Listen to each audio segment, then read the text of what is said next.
eyes and looking at the sky and running that aircraft accordingly.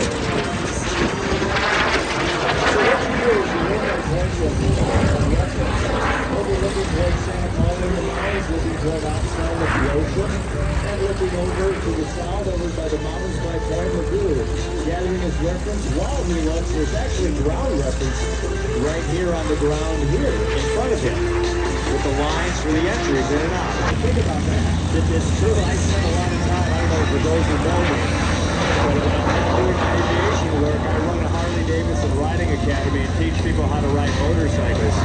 We teach on street 500s, and they weigh about 490 pounds. So that's all about it. Look at that. 4.0, 3, and 4.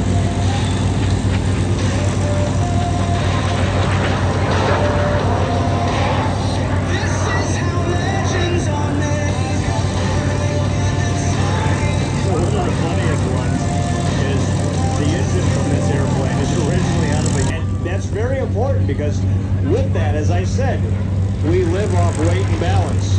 And having the weight and the balance correct changes how the aircraft flies. See some of the nice machines working on the P-38 line. Well, we have versions of it. Yeah, we do. Talk about the versions here.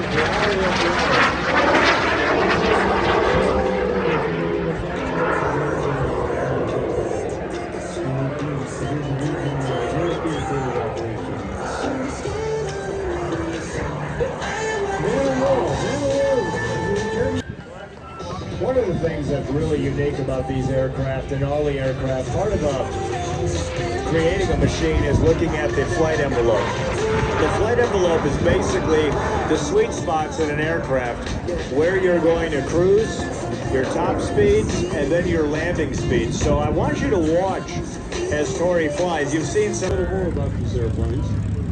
Tori Ward from the Jet Quebec. Photo pass.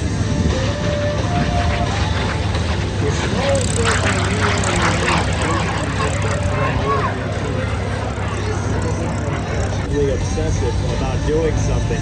Modelers are just a blast.